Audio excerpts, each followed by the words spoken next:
My name is Alaba, and I was there when the story of Sunday Olorunwa started. This was how it all began.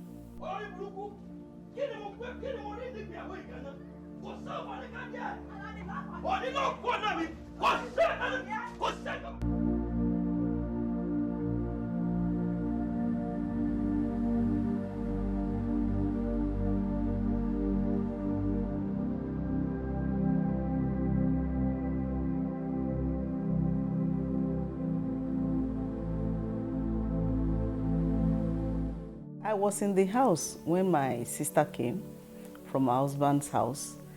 You know, she met me and my mom, who doubles as her own mom too. And Mama was like, "What are you here for?" Èmi ò ṣe mọ́. Mo ti fọlọ́rìn burúkú ẹ̀ sílẹ̀. Mi ò ṣe mọ́. Adéṣẹwà, sùúrù la fi ń lọlé ọkọ. O lè dálé mọ́sú sí àyín. Ó dà bẹ́ẹ̀. Ó yé mi dáadáa. Òkú mi lẹ́fẹ́ tó fi ránṣẹ́ sílé àbí. Bí mo ṣe wá láàyè kò tẹ́ yín lọ́rùn. Orí mi kọ̀, ẹlẹ́dàá mi kọ̀, o ò ní kú. Tó bá jẹ́ bẹ́ẹ̀, ẹ̀rọ àfimí sílẹ̀ bí mo ṣe wà yìí. Ọ̀rọ̀ rèé o. Okay, I can't afford to lose my child. It's better you stay and I take care of you. That was how she came, and as at that time, she was already pregnant, expecting the man DSA now.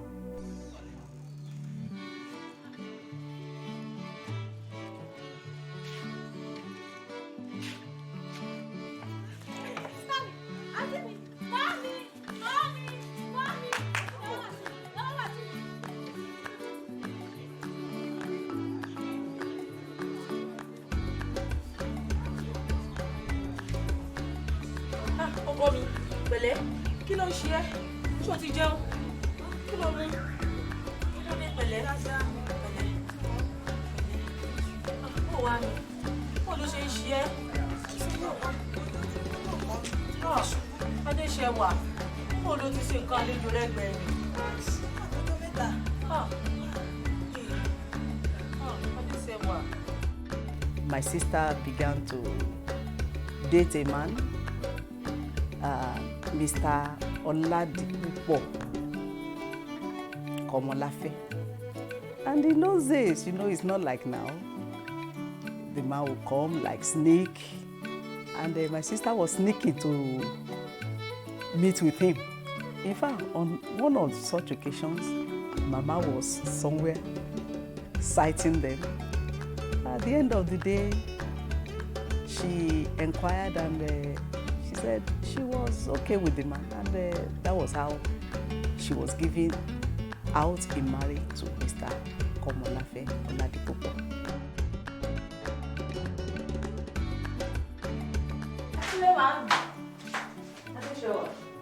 Jòkó, mo fẹ́ bọ̀ sọ̀rọ̀.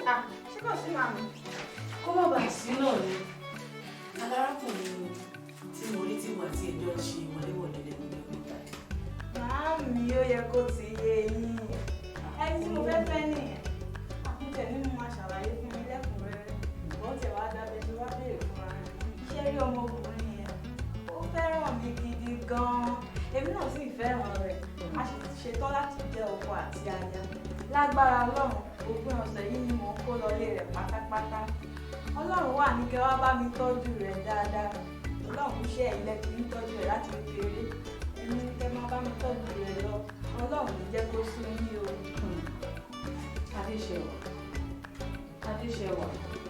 Adéṣẹwà, ẹ̀mí ló mọ̀ pé Ẹ̀mẹ́ta ni màá ń sí ohun tó sì fẹ́ sí ìṣó dán ọ lójú. Ó dá mi lójú màá ní ẹ má padà sẹ́yìn. Ọlọ́run wà ní kẹ́ bójú tó dáadáa. Ọlọ́run ó bá tọ́jú Ọlọ́run wà. Kíwọ náà kò sì bójútó ara ẹ̀ dáadáa. Ṣùgbọ́n màámi, ẹ ṣeun. Ọ̀dọ̀ ọkọ mi o. Good morning, class. Good morning. We are under crop propagation. Now, the crop propagation can be defined as the multiplication of individual plants into new plants. What I mean is that whenever you have a seed, when you plant a seed, you still get another seed there. Those seeds that you are eating at home, either maize, beans, melon, you can still plant it back. And then we move to types of propagation. We have two types of propagation here. We have the sexual propagation and asexual propagation. How many propagation do we have? 2. How many types of propagation do we have? 2. What you can mention those propagation that we have? Cecilia, is it alright? No. Olorunwa. Let me see Olorunwa. Where is he? He can't even raise up his hand. How many propagation do we have? See this boy. See this one. Come on. You like enjoy yourself. Oh. You are not serious at all. Eat inside the class. You are not serious. It was a very, very sad event. Within December 4th and May 21st of 1973, tragedy struck. And everything crumbled. Before you know it, we were in Pebbles. We lost a prominent businesswoman, Auntie Bosse, Mrs. Oshoba. And by December 25th, another one happened. We lost our graduate, fresh graduate, was working with a Federal Inland Revenue, Ademorin Adelaja. Those days, there were not so many graduates. So, for a family to lose 2 of them just within 1 month, it was a big deal. But as if that was not enough, May, Dr. Adelaja, young upbringing, upcoming gentleman, died at the month he was to become a professor at the University of Ife. This was not only a small blow, it was a big blow to the family, to the community, and even to the nation at large. Because the news, Daily Times, June 3rd, 1973, carried this ugly news. Tragedy was the title. Is this a coincidence? They were asking. Àgọ́ onílé o, ẹ kú o, gbolé ńkọ́, àwọn ọmọ ńkọ́, baálé rẹ̀ ńkọ́. Jọ mo fẹ́ bá baálé rẹ̀ sọ̀rọ̀ ní. Bẹ́ẹ̀ yẹ̀ wò. Ẹ fi kalẹ̀ sí. Ó yá jókòó.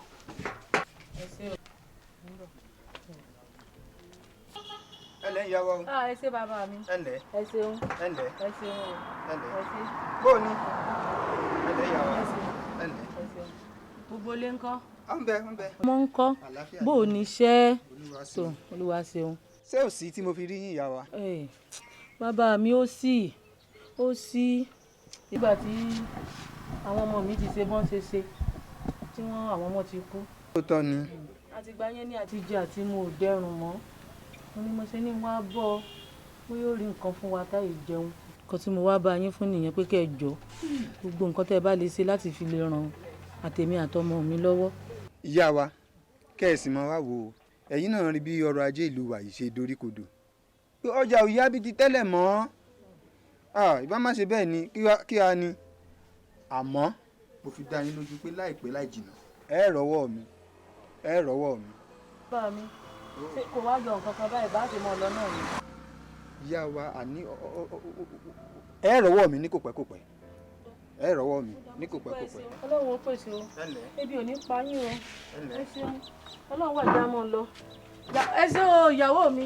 Tọ́ ilé ìgbìmọ̀ ibi padà sórí oníbi. Baálé mi, èmi ló dé. Kí ló dé? Ègún. Kí ló dé? Padà sórí ibi. Ẹ dúró. Èmi ló dé tẹ́ fi ràn yá lọ́wọ́. Lórí àwọn ìyá wọn bó ti ń wò mọ́ wọn. Ẹnikẹ́ni tó bá ní nǹkan ṣe pẹ̀lú ìdílé màmá wọn. Ègún tó jà wọ́n kù yóò padà sórí onítọ̀hún. Lọ́ máa ṣe ń tó ṣe. Padà sórí onítọ̀hún. Àní o lọ máa ṣe ń tó ń ṣe. Gbogbo ìtẹ́ ìṣe yóò Kí lọ́mọdé ẹ̀ mọ̀ lọ́ máa ṣe ń tó ṣe kó lè yí ọ. Sunday became bitter with himself. He saw no reason to live. Olorunwa became, another him entirely. And at the age of 60, he needed to go back to the farm and not just farming, to get firewood, and I was the only one left in the village with her. So, it got to a time that I didn't have shoes anymore, no slippers even, no canvas. So long wa. Níbo lọ́lọ́run wà ní. Tọ́lọ́run wá fi àyè lálábá yìí jẹ wá. Àwa. Ṣọ́lọ́run ti wà níbo lọ́lọ́run wà gan. Kò sọ́lọ́run. Knocking his head sometimes against the wall because he wanted to fight life. But how does a small boy do this? He was tearing his clothes. He would sometimes enter Mama's apartment, take her jewelry, take her clothes, burn them. Sometimes when he is punished, he will take Mama's clothes, Mama's jewelry. I remember he went somewhere to dig ground. He said he buried it, but nobody could locate the location.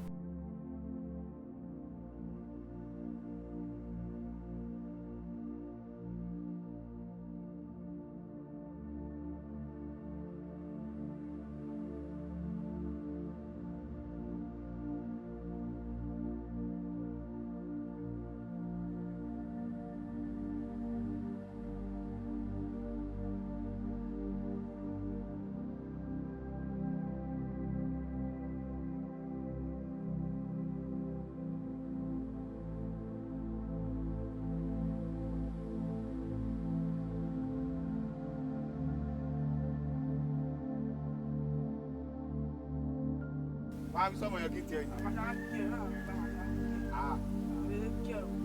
Ó lè kí.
And a disobedient child, nobody will ever think anything good will come out of me.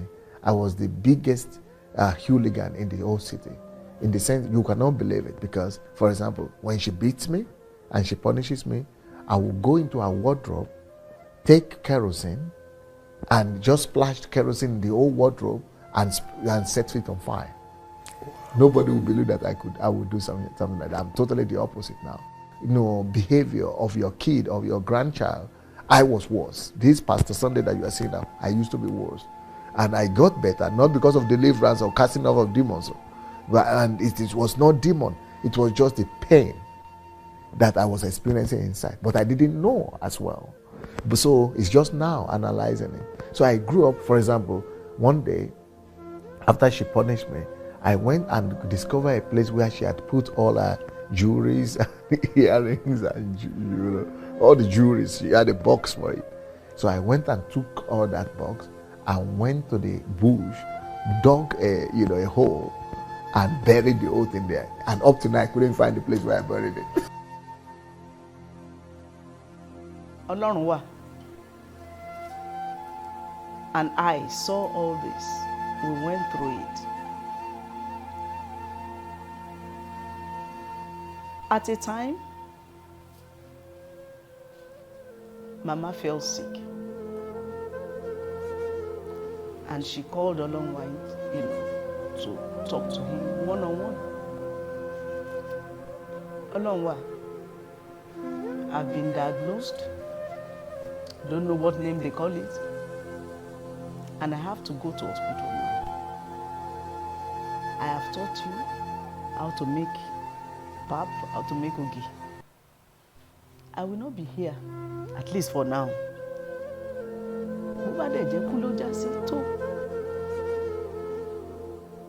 Live your life, and God be with you. She left, and she returned dead. But it was the news of her death, because she died on Sunday's birthday. That's May 28th. It was the news of her death that brought about the new way. It battered a new life in Olorunwa for so many reasons, he said.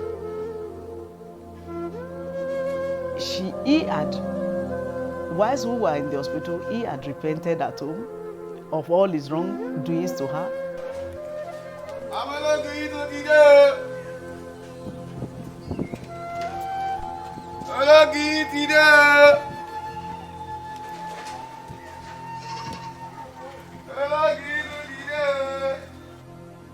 The most painful experience of my life is the death of my grandmother who raised me up, but also is the greatest blessing that has ever happened to me. Pain from trekking kilometers to school every day, barefooted, and the scorch of the soil, the heat of the soil, and the heat on my head. Then after school, pain of going to the bush, collect the firewood, then in the evening, going to the market to sell it. Pain that there was no life for me. My life was just revolving around this, just to survive.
Olorunwa. Ìyá káàrọ̀. Lásán náà. Àní wọ́n lọ́lẹ̀ tó lọ́wọ́ mú wa, ọlọ́pàá àwọn àwọn close me next week. Ó yẹ ẹjọ́ pé máa sẹ́ńdì owó sí mi. Olorunwa, iṣẹ́ tí mò ń ṣe tí mo fi ń rówó fi ránṣẹ́ sí mi ì ṣe mọ̀ tó inú Ọlọ́run ò dùn sí. Mi ì ṣe mọ̀ kò sí owó ọ̀kan lọ́rùn tí mo ṣe wáyé. Even bí mo ṣe wáyé ní gan-an, mo fẹ́ kó wá fáyé fún Jésù nítorí tí mo ṣe wà ní fáyé mi fún Jésù. Gbogbo iṣẹ́ yẹn mi ì ṣe mọ̀ torí pé inú Ọlọ́run ò dùn sí. Ọlọ́run aláàánú. Àyàn ọlọ́pẹ́ táwọn àwọn àbúrò rẹ̀ ti wọ́n sọ pé wáyé òun jẹ́ ìṣúná ẹgbẹ́ Ọlọ́run, iṣẹ́ yìí lòun ní ṣe fún ọ. Lọ́la mi sùn. Olúwa, ẹ ṣàánú fún wa, ẹ pèsè fún wa, ẹ ṣàánú fún wa, ẹ pèsè fún ẹ lọ́la mi bèbè sí wa, ẹ ṣàánú fún wa, kò sókè olú ẹ pèsè fún wa, ẹ pèsè fún àbúrò mi, ó fẹ́ ṣe ìdánwò ẹlẹ́gbẹ́ náà ní Jésù wa, kárẹ́ni tó máa ràn wá lọ́wọ́.